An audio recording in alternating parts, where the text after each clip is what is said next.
ఓం శాంతి. ఈరోజు మురళి 21/9/2024. మధురమైన పిల్లలారా, బాబా కల్పకల్పము వచ్చి పిల్లలైన మీకు తమ పరిచయాన్ని ఇస్తున్నారు. అలాగే మీరు కూడా అందరికీ బాబా యథార్థ పరిచయాన్ని ఇవ్వాలి. బాబా ఏమంటున్నారు? బాబా వచ్చి తన పరిచయాన్ని ఇస్తే తప్ప మనకు బాబా యొక్క యథార్థ పరిచయం తెలియదు. అందుకోసం బాబా అంటున్నారు, మధురమైన పిల్లలారా, నేను మీకు ఇస్తాను, మీరందరికీ తెలియచేయండి. ప్రశ్న. పిల్లల ఏ ప్రశ్నని విని బాబా కూడా ఆశ్చర్యపోతారు. బాబా, మీ పరిచయాన్ని ఇవ్వడం చాలా కష్టం, మేం మీ పరిచయం ఎలా ఇవ్వాలి అని పిల్లలు అంటారు. ఎక్కడన్నా అట్లా ఉంటుందా? మీ నాయన ఎవరు అంటే మాకు చాలా కష్టం చెప్పేకి అని. ఏ పిల్లలు అన్నారు ఆ విధంగా? వాళ్ళ నాన్న, మీ అమ్మ నాన్న పేరేమింటే టక్కని చెప్పేస్తారు. పరిచయాన్ని ఇచ్చేది కష్టమని కొందరు పిల్లలు అంటారు. ఈ ప్రశ్నని విని బాబాకు కూడా ఆశ్చర్యం కలుగుతుంది. బాబా మీకు తమ పరిచయాన్ని ఇచ్చాక మరి మీరు కూడా బాబా పరిచయాన్ని ఇతరులకు ఇవ్వచ్చు. ఇందులో కష్టం అనే మాటే లేదు. ఇది చాలా సహజమైనది. ఆత్మలమైన మనందరం నిరాకారులం కావున తప్పకుండా ఆత్మల తండ్రి కూడా నిరాకారునిగా ఉంటారు. As the father so the sun.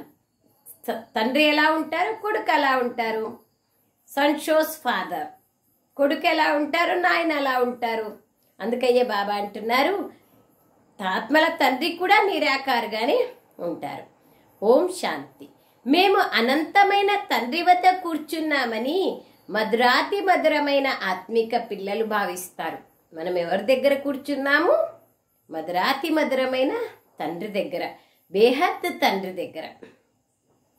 బేహద్ తండ్రి ఈ రథములేకి వస్తారని కూడా మీకు తెలుసు. బ్రహ్మ రథంలో వచ్చి భాగ్యశాలి రథంలో మనకు జ్ఞానాన్ని ఇస్తున్నారు. బాబ్దాదా అని అన్నప్పుడు శివబాబా ఉన్నారు మరియు వారు ఈ రథంలో కూర్చున్నారు. బాబ్దాదా అంటే ఇద్దరు కదా, శివబాబా బ్రహ్మబాబా ఇద్దరు. బ్రహ్మ రథంలో శివుడు వచ్చి ప్రవేశం చేసినారు, దాన్ని బాబ్దాదా రథం అంటారు. వారు తమ పరిచయాన్ని ఇస్తున్నారు. బాబా తండ్రి అని ఆత్మిక తండ్రిని స్మృతి చేయండి, తద్వారా పాపాలు భస్మమవుతాయి అని బాబా మతాన్ని ఇస్తున్నారు. ఒకటే ఉపాయం, మనం చేసిన పాపాలు భస్మం కావాలంటే ఒక్క బాబాని జ్ఞాపకం చేసుకోవాలి. స్వయంని ఆత్మ అని తెలుసుకొని బాబాని జ్ఞాపకం చేసుకోవడంలోనే పాపాలన్నీ భస్మం అవుతాయి. దానినే యోగా అగ్ని అంటారు. ఇప్పుడు మీరు తండ్రిని గుర్తించారు, మరి తండ్రి పరిచయాన్ని ఇతరులకి ఎలా ఇవ్వాలి అని అనగలరా? అసలు ఎలా అంటాం? మనం ఎట్లా గుర్తించినాం అట్లా ఇతరులకు చెప్పాలి. మీకు అనంతమైన తండ్రి పరిచయం ఉంది కావున దాన్ని మీరు ఇవ్వగలరు. పరిచయంను ఎలా ఇవ్వాలి అన్న ప్రశ్న ఉత్పన్నం కాజాలదు. పరిచయం ఎట్లా ఇచ్చేది అని ఎవరైనా చెప్తారా? అమాయకులు అని అర్థం. ఏ విధంగా మీరు తండ్రిని తెలుసుకున్నారో అలాగే ఆత్మలైన మనందరి తండ్రి ఒక్కరేనని మీరు చెప్పచ్చు. ఇందులో తికమక పడే విషయం ఏముంది? బాబా మీ పరిచయం ఇవ్వడం చాలా కష్టము అని కొందరు అంటారు. అరే, తండ్రి పరిచయాన్ని ఇవ్వడంలో అసలు కష్టమేముంది? జంతువులు కూడా తమ ఫలానా వారి సంతానమని సైగతో అర్థం చేసుకుంటాయి. వాళ్ళ అమ్మ దగ్గరికే పోతాయి కదా. ఎన్ని ఎనుములున్నా ఎన్ని ఆవులున్నా వాళ్ళ ఇంటికే చేరుతాయి. ఎన్ని ఆవు దూడలున్నా తన తల్లి దగ్గరికే చేరుకుంటుంది. ఎక్కడైనా సైగతోనే అర్థం చేసుకుంటాయి. అక్కడ బ్లడ్ రిలేషన్ ఉంటుంది, బ్లడ్ కనెక్షన్ ఉంటుంది. ఇక్కడ ఆత్మిక కనెక్షన్ బాబాతో మనకుంది కదా. బాబా అంటారు, అలాగే ఆత్మలైన మనకు వారి తండ్రి. ఇప్పుడు ఆత్మలైన మనం ఈ శరీరంలోకి ప్రవేశించాం. ఆత్మ అకాలమూర్తి అని బాబా అర్థం చేయించారు. దానికి ఎటువంటి రూపము లేదు అని చెప్పేది తప్పు. ఆత్మకు రూపం లేదు అంటే రూపం లేని నామం లేని వస్తువు ఈ ప్రపంచంలో లేనే లేదు. బాబా అంటున్నారు అది తప్పు అంటున్నారు బాబా. అంతే కదా, ఖచ్చితం. ఆకాశం అనేది కూడా అనంతం, కానీ దానికి పేరుంది కదా ఆకాశం అని. బాబా అంటున్నారు పిల్లలు గుర్తించారు, ఇది చాలా సహజమైన విషయం. ఆత్మలకు ఒక్క నిరాకారుడైన తండ్రే ఉన్నారు. ఆత్మలమైన మనందరం సోదరులం, బాబా సంతానం. తండ్రి నుండి మనకు వారసత్వం లభిస్తుంది. లౌకిక తండ్రి నుంచి ఎలా లభిస్తుందో పారలౌకిక తండ్రి నుంచి కూడా లభిస్తుంది. తమ తండ్రిని గురించి మరియు తన రచన గురించి తెలియని పిల్లలు ఈ ప్రపంచంలో ఎవరూ ఉండరు. తండ్రి గురించి మరియు అన్నదమ్ముల గురించి, రచన గురించి, తండ్రి వద్ద ఏ ఆస్తి ఉంది అన్నది కూడా పిల్లలకు తెలుసు. మా నాయన ఎవరు, మేము ఎంతమంది అన్నదమ్ములు, తర్వాత మాకు ఆస్తి ఏముంది ఎవరికి తెలియదు, అందరికీ తెలుసు. కానీ బేహద్దు తండ్రి గురించి మరియు విశ్వంలోని సర్వాత్మలు మనం అందరం అన్నదమ్ములని, బేహద్దు తండ్రి దగ్గర ఏ ఆస్తి ఉంది, స్థిరాస్తి ఏమి, చరాస్తి ఏమి అని ఇది మాత్రం తెలీదు. బేహద్దు గురించి తెలీదు, ఆధ్యాత్మికం గురించి తెలీదు, ఒరిజినల్ ఆత్మిక తండ్రి గురించి తెలీదు అంటున్నారు బాబా. బయట ప్రపంచంలో విషయాలన్నీ మనకు తెలుసు. బాబా అంటారు నా తండ్రి దగ్గర ఏం ఆస్తి ఉంది అని పిల్లలకు తెలుసు. ఇది ఆత్మలు మరియు పరమాత్మ యొక్క మిలనం. ఇది కళ్యాణకారి మిలనం. బాబా కళ్యాణకారి, వారు ఎంతో కళ్యాణం చేస్తారు, ఎంతో లెక్కలేనంత. తండ్రిని గుర్తించడం ద్వారా, బేహద్దు తండ్రి ద్వారా మాకు అనంతమైన వారసత్వం లభిస్తుంది అని అర్థం చేసుకుంటారు. ఆ సన్యాసులు గురువులు ఎవరైతే ఉంటారో వారికి తమ గురువు వారసత్వం గురించి తెలిసి ఉండదు. సన్యాసులకి గురువు వారసత్వం గురించి తెలియదు. గురువు వద్ద ఏ ఆస్తి ఉంది అనేది శిష్యులకు తెలియదు. అసలు ఏమాస్తి, లౌకికమాస్తి గురించి అసలు తెలీదు. వీరు శివబాబా అని, బాబా వద్ద ఆస్తి ఉందని మీ బుద్ధిలో అయితే ఉంది. విశ్వ రాజ్యాధికారం అనే స్వర్గము యొక్క ఆస్తి, ఇది బేహద్దు తండ్రి దగ్గరే ఉంది. ఈ విషయాలు పిల్లలైన మీ బుద్ధిలో తప్ప ఇంకెవ్వరి బుద్ధిలోనూ లేవు. లౌకిక తండ్రి వద్ద ఏ ఆస్తి ఉంది అనేది వారి పిల్లలకు తెలిసి ఉంటుంది ఖచ్చితంగా. మన ఆయనకి ఎన్ని కార్లు ఉన్నాయి, మాకు ఎన్ని ఇల్లులు ఉన్నాయి, తర్వాత ఎంత భూమి ఉంది అనేదన్నీ తెలిసి ఉంటుంది కదా. తెలియకపోతే బాగా తెలుసుకుంటారు కూడా. మేము జీవిస్తూనే పారలౌకిక తండ్రికి చెందిన వారిగా అయ్యామని మీరు అంటారు. వారి నుండి ఏమి లభిస్తుందో కూడా మీకు తెలుసు. మనం మొదట శూద్ర కులంలో ఉండేవాళ్ళం, ఇప్పుడు బ్రాహ్మణ కులంలోకి వచ్చాం. బాబా ఈ బ్రహ్మతనువులో వస్తారని, వారిని ప్రజాపిత బ్రహ్మ అని అంటారని మీకు తెలుసు. ఆ శివుడు ఆత్మలందరికీ తండ్రి. ఈయన ప్రజాపిత బ్రహ్మను గ్రేట్ గ్రేట్ గ్రాండ్ ఫాదర్ అని కలియుగంలో ఉన్నప్పుడు అంటారు. ఇప్పుడు అలా అన్నారు, ఇప్పుడు ఫాదర్ అనే అంటారు. ఎందుకంటే అలౌకిక తండ్రి కదా బాబా మనకు. కలియుగంలో అందరూ అంటారు ప్రజాపిత బ్రహ్మ గ్రేట్ గ్రేట్ గ్రాండ్ ఫాదర్ అయినారు. ఇప్పుడు మనం వారి పిల్లలం. శివ్ బాబా ఇంద్రజాలకుడు కూడా. ఎంత ఇంద్రజాలం చేస్తున్నారు, గవ నుండి వజ్ర సమానంగా చేస్తున్నారు. వాళ్ళు ఇంద్రజాలం చేసేది రూపాయి నోట్లు తీస్తారు, కానీ బాబా అంటారు ఆ రూపాయి నోట్లు ఉపయోగించేకి వీలుగావు.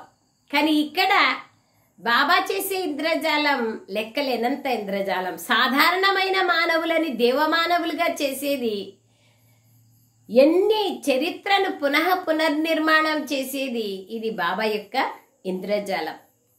అన్నీ తెలిసినవాడు అని బాబాని అంటారు.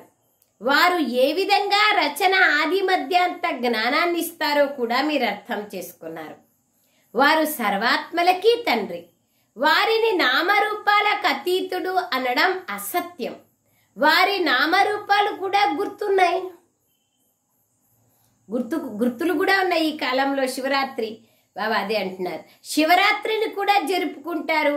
జయంతి అయితే మనుష్యులదే జరుగుతుంది. శివబాబా యొక్క రాత్రి అని అంటారు. రాత్రి అని దేన్ని అంటారో మీకు ఇప్పుడు తెలుసు. అజ్ఞానం అనే రాత్రిని అక్కడ స్థూలమైన రాత్రి రూపంలో చూపించినారు. రాత్రి వేళల్లో ఘోర అంధకారం వ్యాపించి ఉంటుంది. ఎన్ని లైట్లు వేసినా కానీ చీకటి ఉంటుంది. అజ్ఞాన అంధకారం ఉంది. జ్ఞాన సూర్యుడు ప్రకటితం కావడంతో అజ్ఞాన అంధకారం వినాశమవుతుందనే గాయనం కూడా ఉంది. సిక్కు ధర్మస్థుల స్లోగన్. అర్థం ఏమాత్రము తెలుసుకోరు.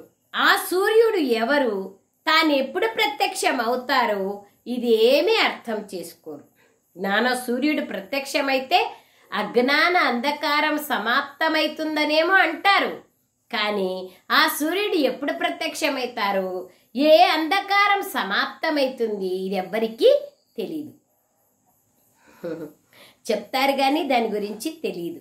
అనంతమైన తండ్రి జ్ఞాన సాగర్లు. సన్యాసులు, గురువులు, గోసాయిలు మొదలైన వాళ్ళు తమ శాస్త్రాల అథారిటీగా స్వయంని భావిస్తారు. కానీ అదంతా భక్తి వేదశాస్త్రాలను ఎంతగానో చదువుతారు, కానీ విద్వాంసులుగా అవుతారు. కావున ఆత్మిక తండ్రి కూర్చొని ఆత్మిక పిల్లలకు అర్థం చేయిస్తున్నారు. అదంతా భక్తి మార్గం. కానీ బాబా వచ్చి తన పిల్లలతో మాట్లాడుతున్నారు. దీన్ని ఆత్మ పరమాత్మల మిలనము అంటారు. తండ్రి ఈ రథంలోకి వచ్చారు. ఈ మిలనమునే మేళా అంటారు. కుంభమేళా. అది 12 సంవత్సరాలకు ఒకసారి వస్తుంది. స్థూలమైన జడమైన నదులు కలుస్తాయి సాగరంలో.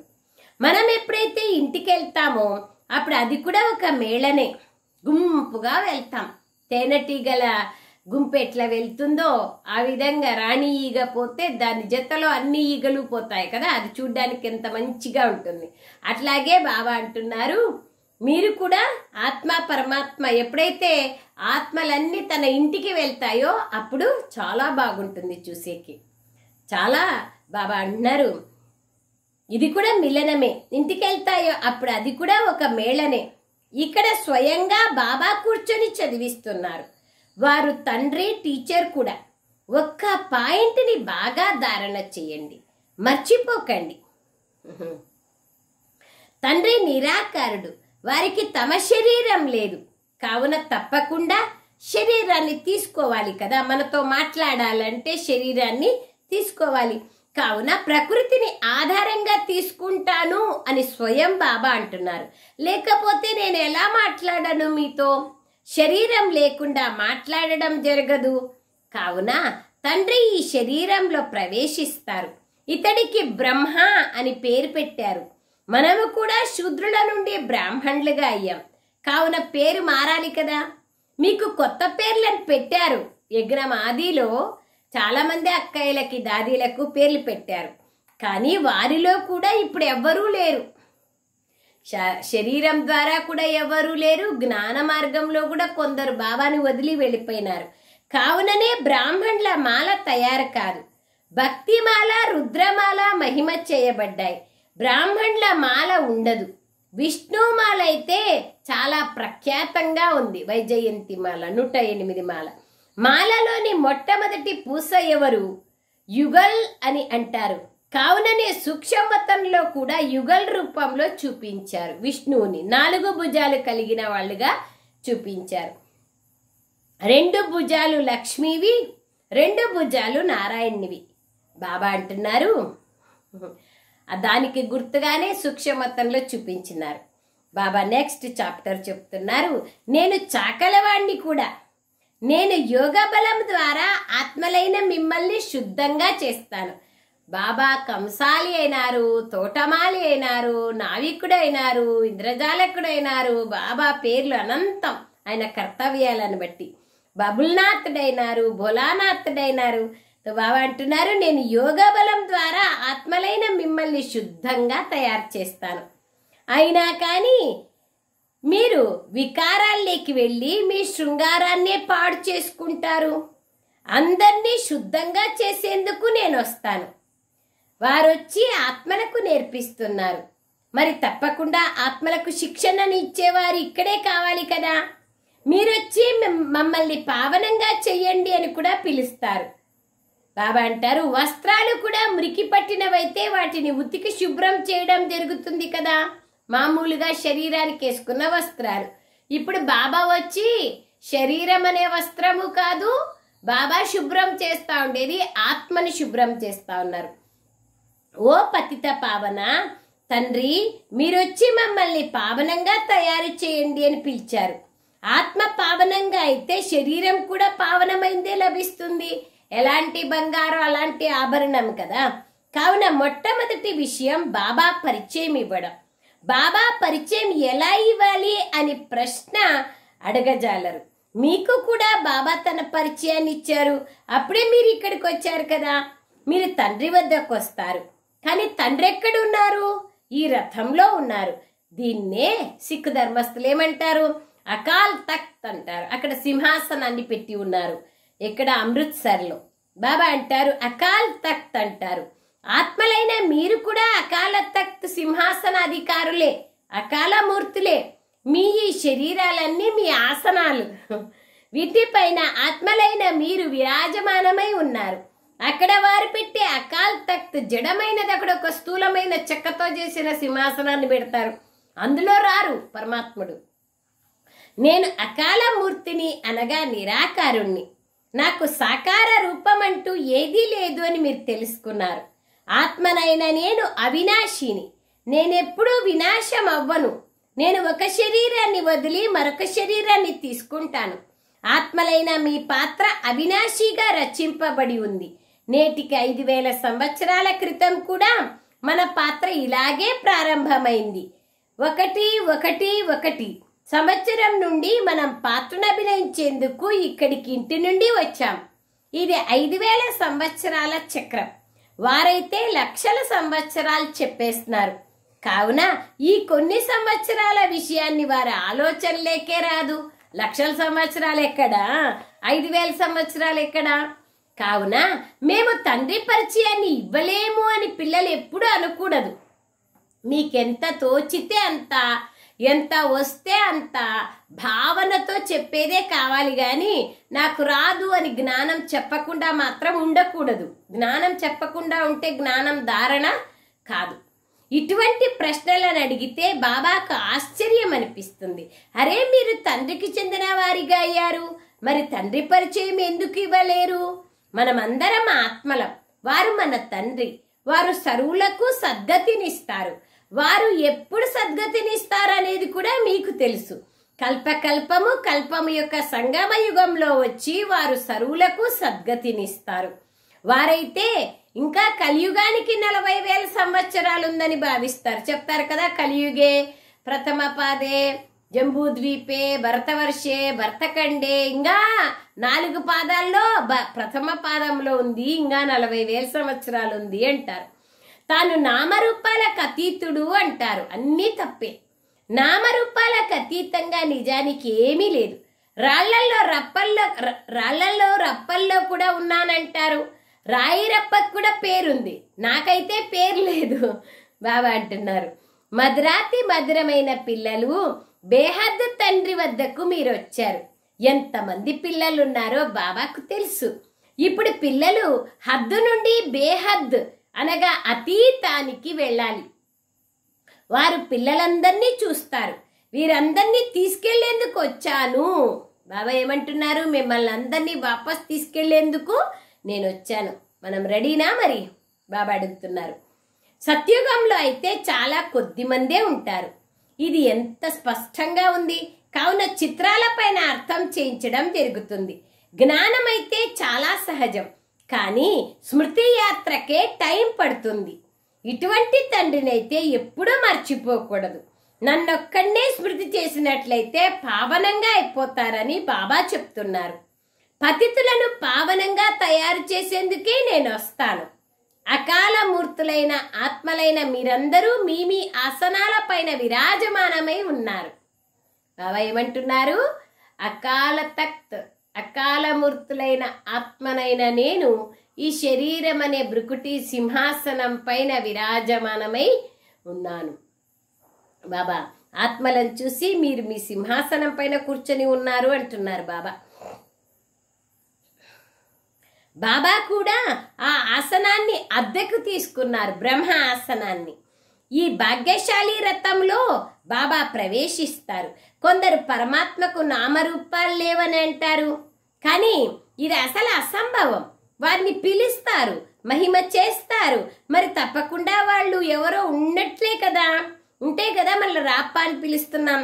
కానీ తమోప్రధానంగా ఉన్న కారణంగా ఏమీ అర్థం చేసుకోరు. మధురాతి మధురమైన పిల్లలు 84 లక్షల యోనులలో జన్మ తీసుకోరు. ఉన్నవే 84 జన్మలు. పునర్జన్మలు కూడా అందరికీ ఉంటాయి. బ్రహ్మంలోకి వెళ్ళినట్లయితే లీనమవ్వరు. ఎట్లా లీనమవుతారు? ఇంట్లోకి పోయినామంటారు కానీ ఇంటిగా అయిపోయినామంటారా? లేదు కదా, లీనమయ్యే ప్రశ్న లేదు. అలాగే మోక్షమును కూడా ఎవరూ పొందరు. మోక్షం అంటే ఏమిటి? మమక్షయ మోక్ష. మమ అంటే ఏమి? నేను, నాది అనే మోహ మమకారాలను వదలడమే మోక్షము. దాన్నే ముక్తి అవస్థ అంటారు. బాబా అంటున్నారు మోక్షం పొందినారు లేదా మోక్షాన్ని పొందరు అని బాబా చెప్తున్నారు. ఇది కూడా రచింపబడి ఉన్న డ్రామా. ఒక్కటి కూడా తక్కువ ఎక్కువ కాదు. ఈ అవినాశి డ్రామాలో చిన్న చిన్న డ్రామాలను లేదా నాటకాలను తయారు చేస్తారు. అది అవినాశి. ఇప్పుడు పిల్లలైన మీరు అనంతంలో ఉన్నారు. మేము ఏ విధంగా 84 జన్మలు తీసుకున్నాము అనే జ్ఞానం పిల్లలైన మీకు ఇప్పుడుంది.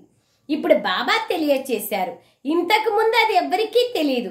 మాకు తెలియదని ఋషులు మునులు కూడా అన్నారు. భగవంతుని గురించి తెలుసా అంటే నేతి నేతి అన్నారు. మాకు తెలియదని చెప్పారు. వాళ్ళకి తెలియదు కదా. తండ్రి ఈ పాత ప్రపంచంను పరివర్తన చేసేందుకు సంగమ యుగంలోనే వస్తారు. బ్రహ్మ ద్వారా కొత్త ప్రపంచ స్థాపనం చేస్తున్నారు. వారైతే లక్షల సంవత్సరాలు చెప్పేసినారు. అలాగైతే ఏది గుర్తుకు రాదు కదా. ఎంత కష్టము. గుర్తుకు అసలు 5000 సంవత్సరాలంటేనే గుర్తుకు రావడం లేదు. ఇంకా లక్షల సంవత్సరాలు ఎట్లా గుర్తుకొస్తాయి? ప్రళయం అంటారు. ప్రళయం విషయమే లేదు. ఎన్ని విషయాలు చూడండి బాబా చెప్తా ఉండేది. తండ్రి రాజయోగాన్ని నేర్పిస్తారు. మళ్ళీ మీరు రాజ్యాన్ని పొందుతారు. ఇందులో సంశయం విషయమే లేదు. మొదటి నంబర్లో అందరికన్నా ప్రియమైన వారు బాబానే, శ్రీ బ్రహ్మ బాబా.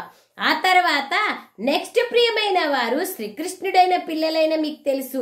శ్రీకృష్ణుడు స్వర్గం యొక్క మొట్టమొదటి యువరాజు. తాను నంబర్ 1 అని మీకు తెలుసు. అతడే మళ్ళీ 84 జన్మలు తీసుకుంటారు. అతడి యొక్క అంతిమ జన్మలోనే నేను ప్రవేశిస్తానని బాబా చెప్తున్నారు. ఇప్పుడు మీరు పతితుల నుండి పావనులుగా కావాలి. పతిత పావనుడు ఒక్క శివబాబానే. నీళ్ల నదులు పావనంగా చెయ్యవు. ఈ నదులు సత్యుగంలో కూడా ప్రవహిస్తాయి. అక్కడ నీళ్ళు ఎంతో శుద్ధంగా ఉంటాయి. చెత్త మొదలైనవే ఉండవు. చాలా ఇక్కడ పాలు తాగితే ఎట్లా శక్తి వస్తుందో అక్కడ నీళ్ళతోనే అంత శక్తి వస్తుంది. ఇక్కడైతే ఎంత చెత్త పడుతూ ఉంటుంది నీళ్ళల్లో. బాబా ఇదంతా చూశారు బ్రహ్మ బాబా వాళ్ళు. ఆ సమయంలో బాబాకి జ్ఞానం లేదు. ఇప్పుడు నీళ్లు పావనంగా ఎలా చేస్తాయి అని ఆశ్చర్యం అనిపిస్తుంది బాబాకి. బ్రహ్మ బాబాకి చెప్తున్నారు. బ్రహ్మ బాబా స్వయం చెప్తున్నారు.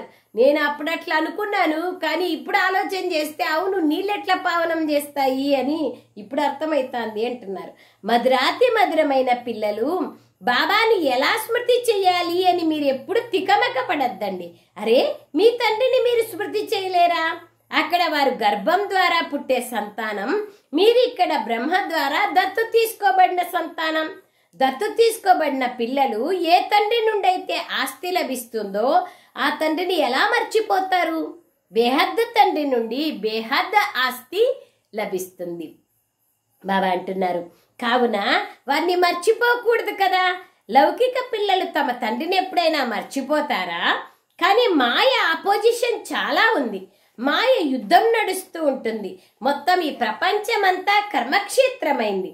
ఆత్మ ఈ శరీరంలో ప్రవేశించి ఇక్కడ కర్మ చేస్తోంది. తండ్రి వచ్చి మనకు కర్మ అకర్మ వికర్మల రహస్యాన్ని అర్థం చేస్తున్నారు. కర్మ అంటే ఏమి, సుకర్మ అంటే ఏమి, వికర్మ అంటే ఏమి, దీన్ని బాబా వచ్చి అర్థం చేయిస్తున్నారు. ఇక్కడ రావణ రాజ్యంలో కర్మలు వికర్మలుగా అయిపోతాయి. దేహభ్రాంతిలో చేస్తాం కాబట్టి. అక్కడ అసలు రావణ రాజ్యమే ఉండదు ఎక్కడ సత్యుగంలో. కావున కర్మలు అకర్మలుగా అయిపోతాయి. ఆత్మాభిమాని స్థితిలో చేసే ప్రతి కర్మ అకర్మగా మారిపోతుంది. కర్మ ఫలము అనేది ఉండదు. వికర్మలే జరగవు. ఇది చాలా సహజమైన విషయం. ఇక్కడ రావణ రాజ్యంలో కర్మలు వికర్మలుగా అయిపోతాయి. దేహభ్రాంతితో వికారాలతో చేస్తాం కాబట్టి. కావున వికర్మల శిక్షను అనుభవించాల్సి వస్తుంది. రావణ్ణి అనాది అని అనరు. అర్ధకల్పం రావణ రాజ్యం ఉంటుంది, అర్ధకల్పం రామరాజ్యం ఉంటుంది. మీరు దేవతలుగా ఉన్నప్పుడు మీ కర్మలు అకర్మలుగా ఉండేవి. ఇప్పుడు ఇది జ్ఞానం. మీరు పిల్లలుగా అయ్యారు కావున చదువుని కూడా బాగా చదవాలి. ఇది ఇంపార్టెంట్. అంతే. ఇంకా ఏ వ్యాపార వ్యవహారాల్లో ఆలోచన కూడా రాకూడదు. కానీ గృహస్థ వ్యవహారంలో ఉంటూ వ్యాపారాలు మొదలైనవి కూడా చేసేవారు ఉన్నారు. కావున వారిని బాబా కమల పుష్ప సమానంగా ఉండండి అంటారు. మీరు ఇటువంటి దేవతలుగా అవ్వనున్నారు. ఆ గుర్తులను విష్ణువుకి ఇచ్చేసినారు. ఎందుకంటే అవి మీకు ఇప్పుడు శోభించవు. మనం ఎక్కడ ఆ యొక్క సమానంగా అయిపోయినప్పుడే ఆ గుర్తులు ఆ అలంకారాలు శోభిస్తాయి. వారే విష్ణువు 2 రూపాలైన లక్ష్మీనారాయణులుగా అవుతారు. అది అహింసా పరమో దేవీ దేవతా ధర్మం. ఏది దేవతల యొక్క అది సనాతన ధర్మం. అక్కడ వికారం అంశమే ఉండదు. అలాగే గొడవలు కొట్లాటలు మొదలైనవే జరగవు. మీరు డబల్ అహింసకులుగా అవుతారు. స్థూల హింస ఉండదు, సూక్ష్మ హింస ఉండదు. సత్యుగానికి అధిపతులుగా ఉండేవారు. దాని పేరే స్వర్ణిమ యుగం, కంచన ప్రపంచం. ఆత్మ మరియు శరీరం 2 కంచనంగా అయిపోతాయి, బంగారుగా అయిపోతాయి. కంచన కాయను ఎవరు తయారు చేస్తారు? తండ్రి మాత్రమే. ఇప్పుడు ఇది ఇనుప యుగం కదా. సత్యుగం గడిచిపోయింది. నిన్న సత్యుగం ఉండేది. మీరు రాజ్యం చేసేవారు. మీరు జ్ఞానస్వరూపులుగా అవుతున్నారు. అందరూ ఒకేలాగా అవ్వరు. రేపు మళ్ళా మీరు సత్యుగానికి వెళ్తారు. అందరూ జ్ఞానస్వరూపులుగా కావడానికి వీల్లేదు. అచ్చా मीठे मीठे सिखलदे बच्चों प्रति माता पिता बाप दादा का याद प्यार और गुड मॉर्निंग। रूहानी बाप की रूहानी बच्चों को नमस्ते। हम रूहानी बच्चों की रूहानी माता पिता बाप दादा को याद प्यार गुड मॉर्निंग और नमस्ते नमस्ते नमस्ते बाबा नमस्ते। थैंक यू बाबा। सारांशం ఆత్మనైన నేను అకాల సింహాసన అధికారిని అనే స్మృతిలో ఉండాలి. హద్దు మరియు బేహద్దుల నుండి అతీతంగా కావాలి. కావున మీ బుద్ధిని హద్దులో ఇరికించుకోకూడదు. సెకండ్ పాయింట్, అనంతమైన తండ్రి నుండి అనంతమైన ఆస్తి లభిస్తోంది. ఈ నశాలో ఉండాలి. కర్మ అకర్మ వికర్మల యొక్క గుహ్య గతులను తెలుసుకొని వికర్మల నుండి స్వయంని రక్షించుకోవాలి.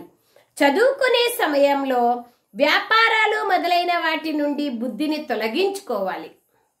బాబా ఇక్కడైనా లౌకికలో కూడా చదువుకునే సమయంలో వేరు వేరే సినిమాలు షికార్లు గుర్తుకొస్తే చదివేం పోతుంది బుద్ధిలోకి. అట్లా బాబా దగ్గర చదువుకున్నప్పుడు కూడా వేరు వేరే వ్యవహారాలన్నీ గుర్తుకొస్తే బాబా చదువు లోపలికి పోదు కదా. అందుకోసమే బాబా వాళ్ళు అంటారు బుద్ధిని తొలగించుకోవాలి. వరదానం, శ్రీమతం అనే కళ్యాణ్ణి టైట్ చేసుకొని మనస్సుని వశం చేసుకునే బాలకుల నుండి మాలికులుగా కండి. ఇక్కడ మనస్సు అనే గుర్రానికి కళ్యం శ్రీమతం. అప్పుడే బాలకుల నుండి మాలికులుగా కావచ్చు. వివరణ, మనస్సు అనేది చాలా వేగంగా పరిగెత్తే గుర్రం లాంటిదని ప్రపంచంలోని వారు కూడా అంటారు. కానీ మీ మనస్సు అటు ఇటు పరిగెత్తజాలదు. అర్థమైందా? ఎందుకంటే శ్రీమతం అనే కళ్ళెం దృఢంగా ఉంది. ఎప్పుడైతే మనస్సు బుద్ధి పక్క దృశ్యాలను చూడడంలో నిమగ్నమైపోతుందో అప్పుడు కళ్ళెం లూజ్ అవుతుంది, ఢీలా అయిపోతుంది, మనస్సు చంచలమైతుంది. ఎప్పుడైనా ఏదైనా జరిగితే మనస్సు చంచలమైతే శ్రీమతం అనే కళ్యాణ్ణి టైట్ చేసినట్లయితే గమ్యానికి చేరుకుంటారు. బాలకుల నుండి యజమానిగా అవుతారు. ఈ స్మృతి ద్వారా అధికారిగా ఈ మనస్సుని మీ వశంలో ఉంచుకోండి. స్లోగన్, ఏదైతే జరుగుతోందో అది కూడా మంచిది, ఏదైతే జరగాల్సి ఉందో అది ఇంకా మంచిది అనే ఈ నిశ్చయం సదా ఉన్నట్లయితే స్థిరంగా దృఢంగా ఉండగలరు. భగవద్గీత యొక్క సత్యసారం, ఏది జరిగిందో అది మంచిదే, ఏది జరుగుతోందో అది ఇంకా మంచిది, ఏది జరగబోతుందో చాలా చాలా మంచిది. ఇది సదా నిశ్చయం ఉండాలి, ఊరికనే చెప్పేది కాదు. నిశ్చయం ఉంటే అంటే ఫెయిల్ అయిపోయినా, అపజయం దొరికినా, అవమానాలు వచ్చినా, ఏదనుకుంటే అది జరగకపోయినా, దేంట్లోనైనా సరే ఈ నిశ్చయం సదా ఉంటే మీ మనస్సు స్థిరంగా దృఢంగా ఉంటుంది. ఓం శాంతి. Thank you Baba, thank you.